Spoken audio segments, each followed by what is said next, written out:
bonsoir à tous. À la une de ce journal, l'insécurité grandissante dans le chaudron de la crise anglophone impacte sur l'activité de transport interurbain. Des voyageurs n'osent pas emprunter la route Douala-Bamenda. Aucune agence de voyage n'offre la possibilité de faire la liaison entre la capitale régionale du Nord-Ouest et celle de la capitale économique du Cameroun.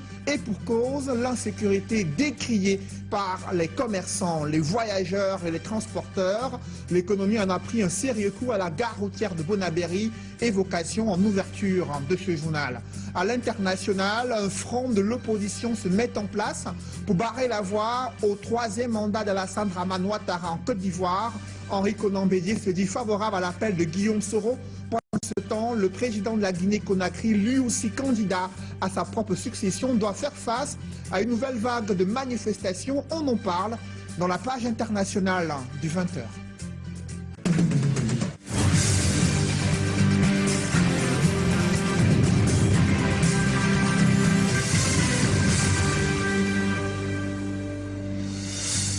Merci de suivre cette édition complète de l'information sur Equinox Télévision. À la gare routière de Bonabéry, de nombreuses agences de transport interurbain ont stoppé la liaison Douala-Bamenda. D'aucuns redoutent l'insécurité grandissante sur cet axe réputé dangereux. Malgré la mise en place d'une opération de sécurisation de la ville de Bamenda, presque aucun voyageur n'ose emprunter la route depuis Douala pour se rendre dans la capitale régionale du Nord-Ouest. Du coup, l'économie en a pris un sérieux coup, notamment à la gare routière dans le 4e arrondissement de Douala. C'est le constat que font nos reporters avec Kedjara Innocent Abega. De nombreux bus de différentes agences de voyage parqués en pleine gare routière.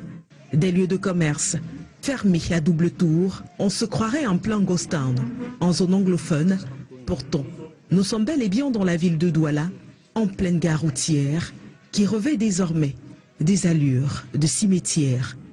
Ceci est la conséquence directe de l'opération Bamenda Clean, lancée par le gouverneur de la région du Nord-Ouest il y a peu. Une opération qui limite drastiquement la circulation des motos dans la ville de Bamenda et qui avait reçu en retour une interdiction de circulation des véhicules décrétée par des sécessionnistes ambazoniens. Par peur de représailles, la population se plie, aucun ressortissant n'ose plus se déplacer. Ce chauffeur de bus nous explique qu'ils sont près de 7 agences de voyage à avoir garé les véhicules. Il existe bien des clients qui veulent se rendre dans la ville de Bamenda, mais il n'est pas possible pour eux de risquer leur vie. Conséquence, ils n'ont plus de revenus, il devient difficile pour eux de nourrir la famille et de pérenniser leur investissement.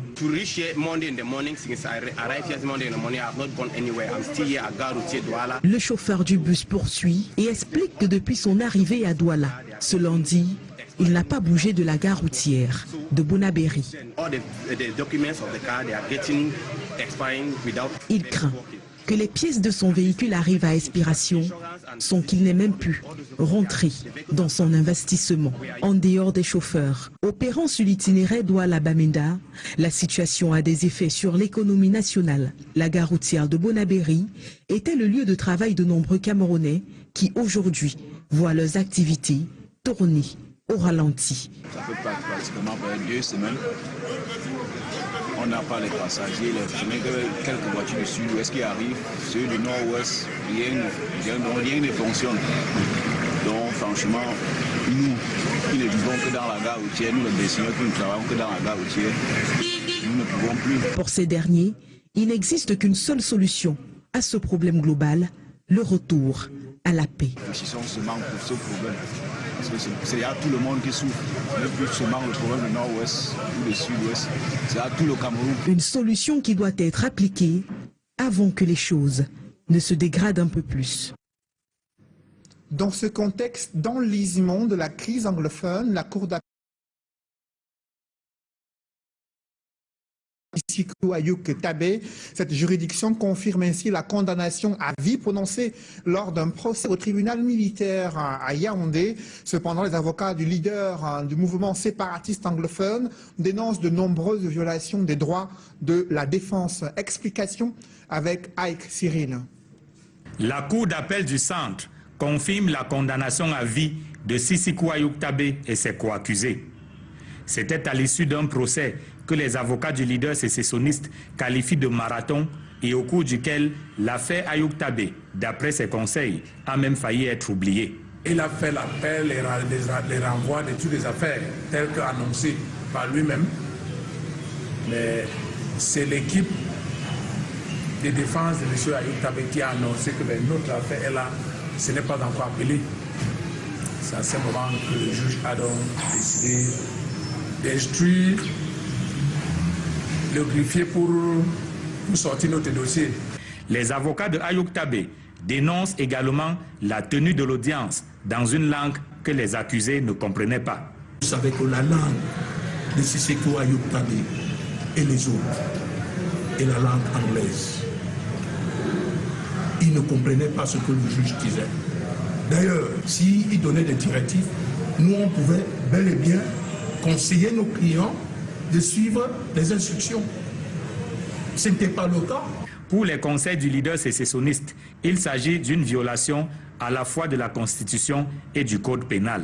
Nos clients sont des anglophones et ils bénéficient de ces droits. C'est constitutionnel. Et notre Code pénal le prévu aussi. Ceux qui ne s'expriment pas en langue que le tribunal n'entend pas aussi, un anglophone qui se retrouve à Yaoundé, il doit bénéficier avec le traducteur. Il a fait toute son affaire en français et après il a donné la parole au parquet. C'est finalement dans cette ambiance de violation du droit, selon les avocats, que le juge de la Cour d'appel du centre va confirmer le verdict déjà prononcé par le tribunal militaire de Yaoundé. Le juge a suspendu la séance pour 15 minutes. À moins même de 10 minutes, il est entré. Dès qu'il est entré, il a décidé donc maintenant de prononcer la sentence pour dire encore que tout ce qui s'est passé au tribunal militaire, la condamnation à vie qu'on a donnée à nos clients, il a confirmé ça et nous n'avons pas droit à faire quelque chose. Condamné à vie par le tribunal militaire de Yaoundé, Sisiku Ayuk Tabé et co-accusés espéraient une annulation ou une remise de cette peine. Il n'en sera finalement rien. La condamnation a été confirmée par la Cour d'appel du centre.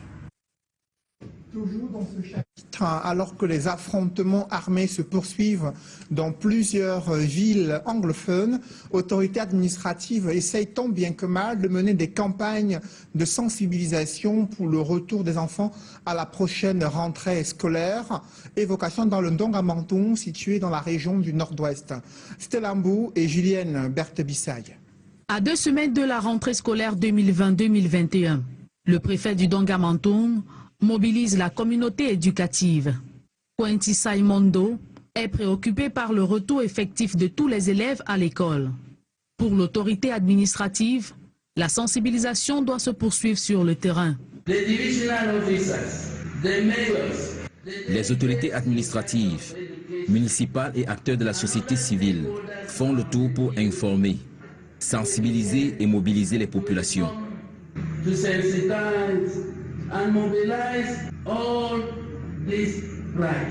Président de l'opération Back to School, le préfet du Ndongamantoum invite les parents à encourager leurs enfants à prendre le chemin de l'école le 5 octobre prochain. Let us act now by encouraging all our children. Encourageons nos enfants en âge scolaire à se rendre à l'école le 5 octobre, jour de rentrée officielle. October 2020. Au moment où la rentrée scolaire s'annonce à grands pas, certains parents redoutent néanmoins d'envoyer leur progéniture à l'école dans un contexte de kidnapping avec demande de rançon et autres violences perpétrées par les séparatistes dans la région. C'est un coup de théâtre dans le paysage politique. Une section fédérale de l'UNDP annonce qu'elle boycotte les élections régionales. Pourtant, le parti a décidé au plan national d'y participer. Quelles en sont les véritables raisons de cette décision d'une section de l'UNDP dans la région du Nord qui décide de ne pas participer aux élections régionales? Élément de réponse avec Jean-Blaise Noupéé et Xavier Foka. Alors que les partis politiques finalisent les investitures des candidats et d'autres peaufinent leur stratégie, la Fédération des sections UNDP du Mayoré ainsi que les chefs de 2e et 3e degré de ce département situé dans la région du Nord disent non aux élections régionales du 6 décembre prochain. Nous, les chefs traditionnels, nous ne partons pas aux élections. Aujourd'hui, pour exprimer notre mécontentement, nous avons décidé de ne pas faire acte de candidature, de ne pas participer aux élections régionales. Par cette décision de ne pas prendre part aux élections régionales, les conseillers municipaux de cette section de l'UNDP entendent dénoncer la marginalisation des chefferies de ce département. Nous avons eu à poser des problèmes, parmi lesquels la reconnaissance de nos chefferies traditionnelles dans le Mayoré.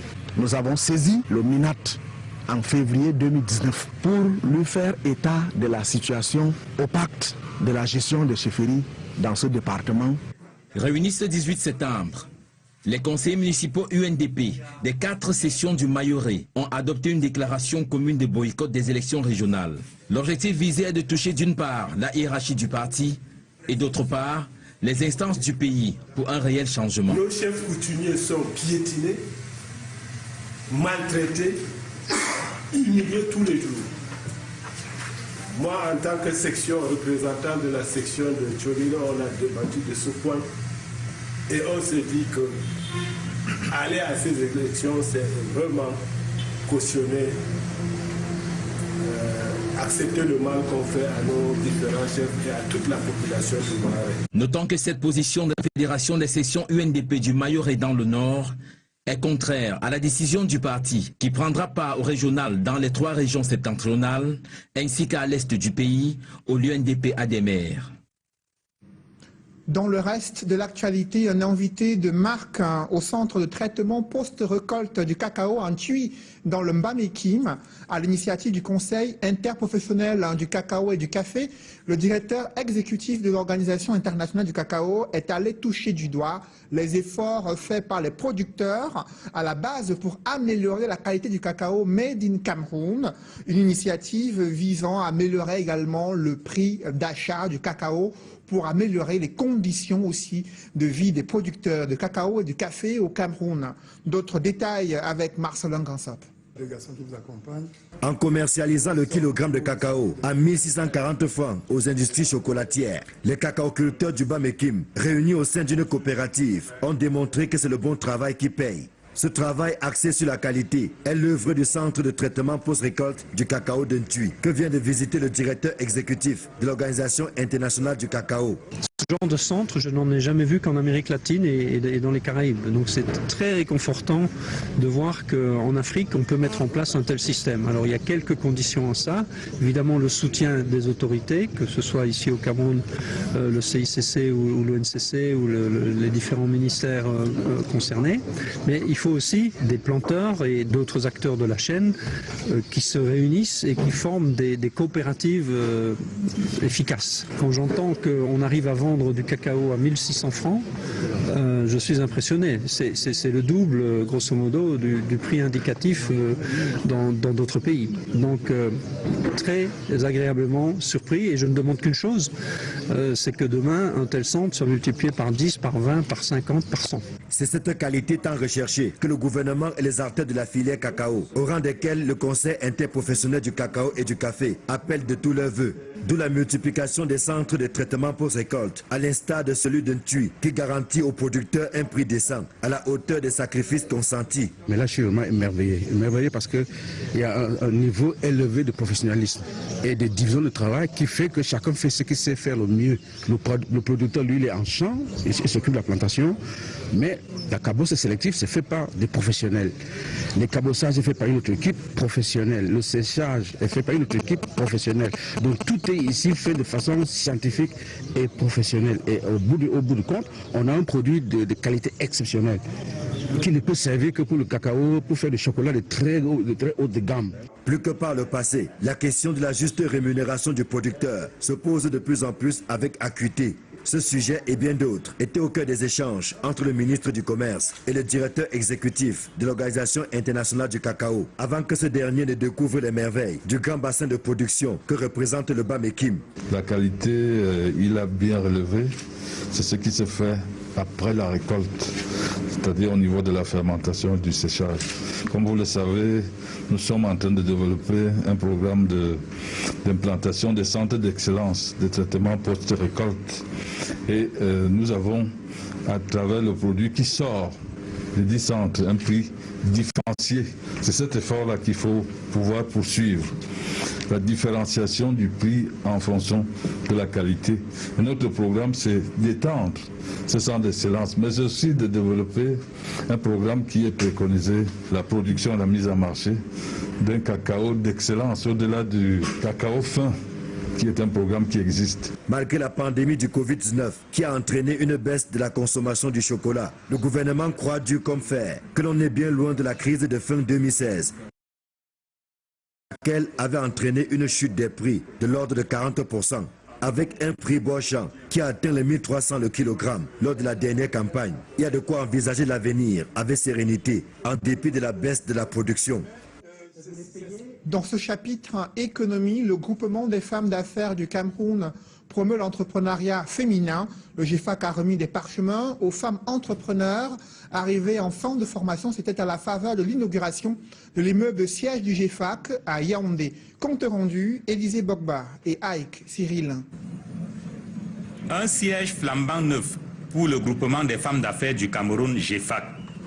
L'immeuble au quartier Ngwaikele à Yaoundé est inauguré par le ministre des Petites et Moyennes Entreprises, de l'économie sociale et de l'artisanat.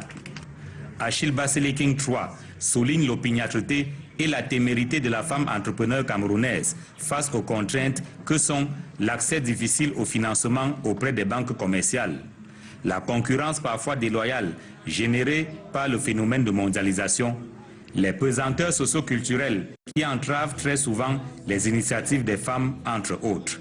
Nous sommes ici en présence d'une infrastructure qui non seulement projette la femme entrepreneur camerounaise, mais qui en même temps lui donne les ressources, l'outil suffisamment et surtout la prépare aux défis actuels et aux défis du futur. Entre autres missions, le GEFAC facilite et encourage l'esprit d'initiative chez la gente féminine. L'inauguration de l'immeuble siège coïncide avec la remise des parchemins à la première cuvée des femmes entrepreneurs formées dans la structure d'incubation logée au GEFAC. C'est pour que les jeunes filles camerounaises soient financièrement indépendantes et avec ça, tout peut arriver où tout veut. Le ministre des Petites et Moyennes Entreprises, de l'économie sociale et de l'artisanat annonce son intention d'accompagner la dynamisation de cet incubateur. Une enveloppe de près de 50 millions de francs CFA est prévue à cet effet pour 2021. Dans le cadre des ressources affectées aux structures d'incubation, nous allons mobiliser près de 50 millions de francs pour permettre justement à cet incubateur de continuer de jouer le rôle visant à dynamiser notre écosystème entrepreneurial et surtout la contribution des femmes dans l'essor économique de notre pays. L'ombre de l'honorable Françoise Foning a plané sur la cérémonie d'inauguration de l'immeuble siège du GEFAC. Aujourd'hui de regretter mémoire, l'ancienne présidente du groupement des femmes d'affaires du Cameroun a œuvré en son temps pour l'émergence d'un mouvement entrepreneurial féminin national, à même de hisser haut l'image et la voix du Cameroun dans les cénacles mondiaux des femmes d'affaires. En bref, à présent, des familles sont inconsolables à Bafan, dans le département du Honkam. Elles cherchent en vain leurs 3 enfants portés disparus. Francine, 12 ans, Franck et Michel, 9 ans, ont été emportés hier après-midi par le torrent. Parmi ces enfants, certains étaient venus passer leurs vacances à Bafan. Les fouilles se poursuivent depuis hier après-midi jusqu'à ce soir, du quartier Moike bloc 1 à la chute d'eau. En suivant le lit de la rivière, des notables se sont même mobilisés pour tenter de retrouver ces enfants. Leur chance de survie ne tient qu'à un fil. Je vous propose d'écouter l'un des témoins de la scène durant laquelle ces enfants ont été emportés par le torrent.